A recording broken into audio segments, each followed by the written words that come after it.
Booth Parker, and today on the 12 Days of Christmas Cooking, we are going to make red velvet cupcakes. So these are definitely a classic and decadent Christmas treat. This recipe comes from Preppy Kitchen, and I just love the way it turns out, and it's pretty simple even though it has a lot of ingredients. The only thing that's a little strange with the recipe is it makes about 16 cupcakes, which is a kind of an odd number for baking. But it turns out, if you want to gift some, maybe a half dozen or a dozen, and then you have 4 for yourself. So I've never tried freezing these. They don't last long enough to need to freeze any. So can't give you any expert advice on freezing these, but they are fabulous, and I don't think you'll have any left over to freeze. So we are going to get started with the ingredients. So it's 1 2/3 cup all-purpose flour. It needs to be sifted. So I have measured out that amount here, but I am going to whisk it and then kind of re-measure into the mixing bowl. Probably will not end up needing all this. It was packed pretty firm and I need it fluffier. And then we'll have 3/4 cup buttermilk, 3 eggs, 1 cup of sugar, 2 tablespoons of vanilla, 2 teaspoons of cocoa powder, 3/4 cup unsalted butter at room temperature. We're going to have red food coloring. We aren't going to measure it out. We'll kind of eyeball it for color more than anything. A 1/4 teaspoon of kosher salt, and then we will have a teaspoon of baking powder and a 1/4 teaspoon of baking soda. So we're going to get started with the dry ingredients first. And before I even do that, I'm going to go ahead and get my cupcake pans with the parchment liners ready to go and have my oven preheated to 350. First thing we do is combine all of the dry ingredients, and I am going to get my mixing bowl and I am going to sift this flour by just simply whisking it and really fluffing it up. And then I'm going to re-measure how much I need. You don't want to get too much flour because these cupcakes are really nice and fluffy. And if you had too much flour, they would get a little more dense and lose that fluffy texture. Okay, so you can see just from whisking this, it looks like there's more flour in here because it's so fluffy. And I just knocked some out, but that's okay.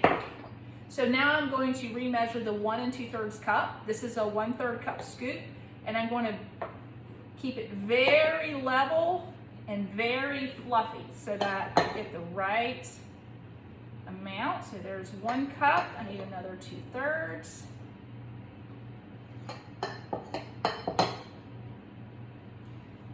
There we go, there's the 1 2/3. So as you can see, there's kind of a lot of flour left in the bowl where I measured it out firmly packed. So make sure you do this step and get the flour really fluffy. So the next dry ingredients I'm gonna do is the 1 cup of sugar. And I wanna kind of go ahead and just gonna whisk that together. We've got the 1/4 teaspoon of kosher salt. So that is not much. All right, go. Don't want to have too much. Okay, so there is that, and then it is also 1/4 teaspoon of the baking soda. Okay, and 1 teaspoon of baking powder.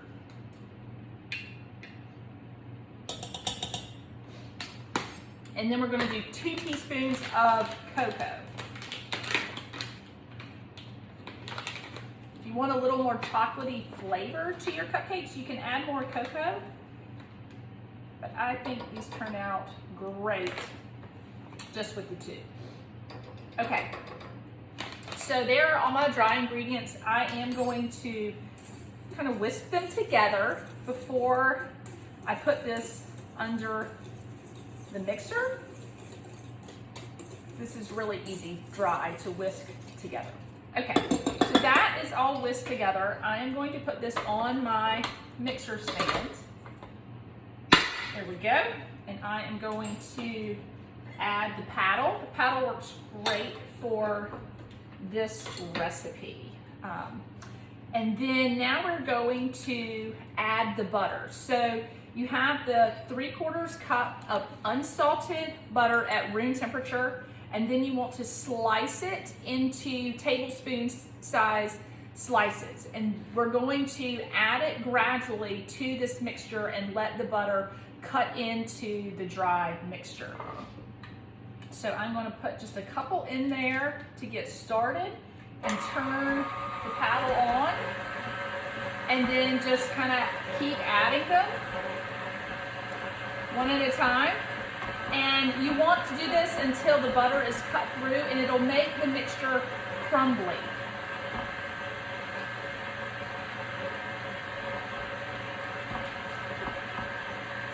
Just do them one at a time until the mixture is nice and crumbly. Now that the dry ingredients in the butter are mixed together to the point of it being a crumbly consistency, now we're going to mix the wet ingredients. So we have the 3 eggs and the 3/4 cup of buttermilk. And we're going to do 2 tablespoons of vanilla.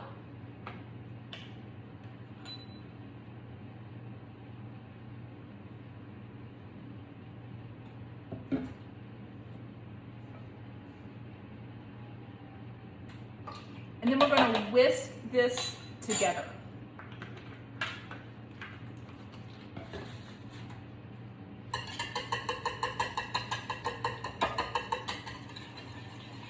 Once we whisk this together, we'll add the food coloring kind of slowly until we get the color we're looking for.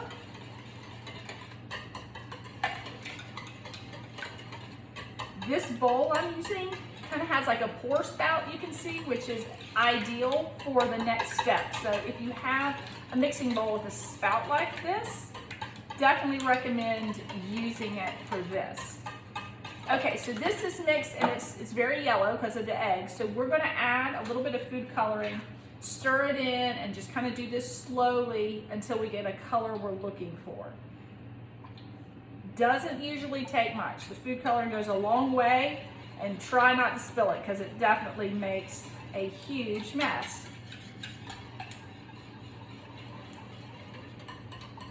Okay, so it's fairly pink. I'm going to do just a smidge more. All right, that should be plenty. Yeah, it's getting more of a rich red now.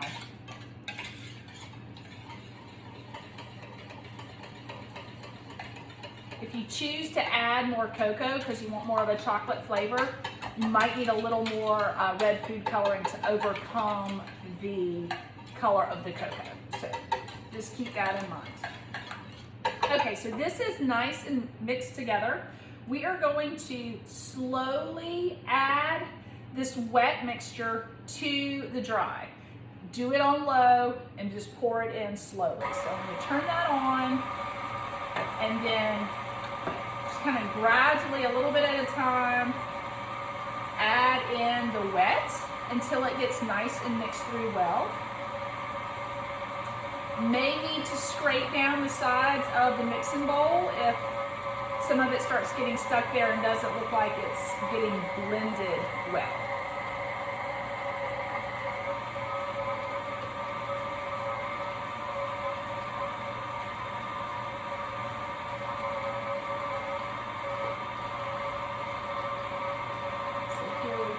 Almost finished adding the wet mixture into the dry.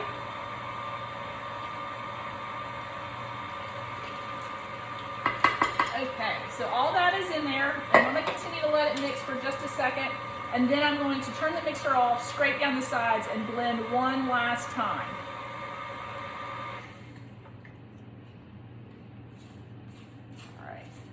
Definitely want to scrape down the sides, make sure you've got all the batter getting mixed thoroughly well.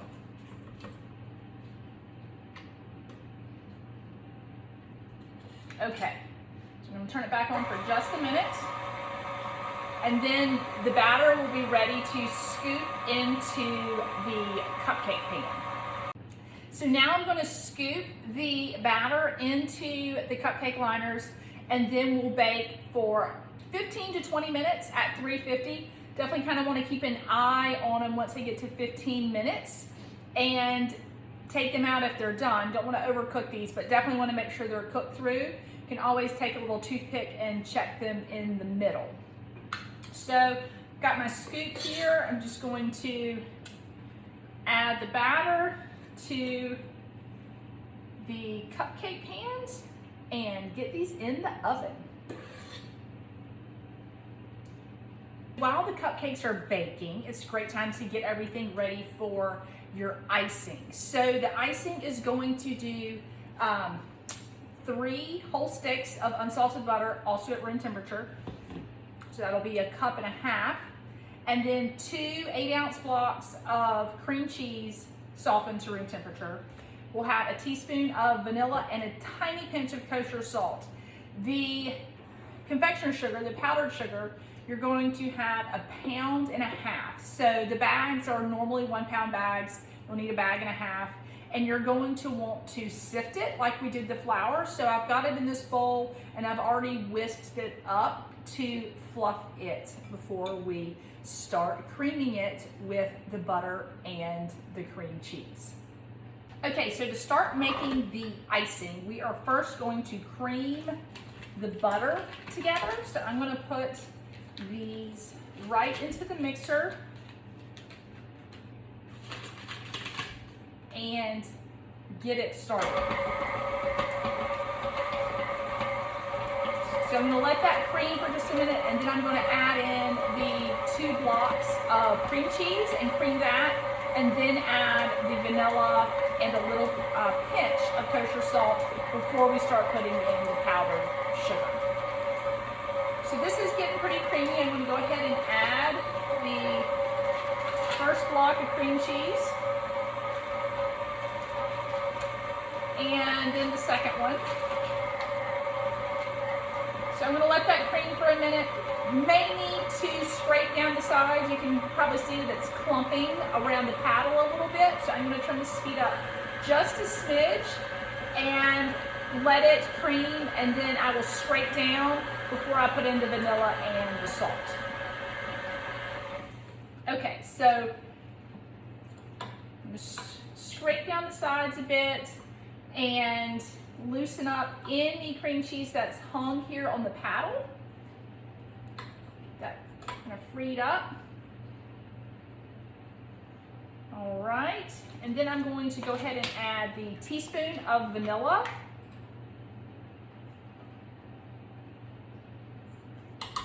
Okay, I'm going to get this back on, and then I'm going to get the tiniest little pinch of salt. I'm just going to pour some in my hand. That's probably even more than I need. And dribble that right in there. Okay. Okay, so that is creaming well.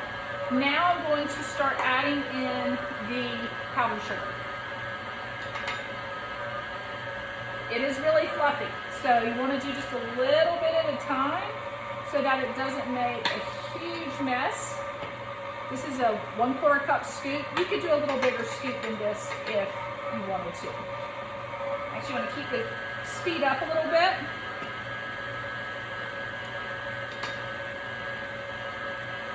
Okay.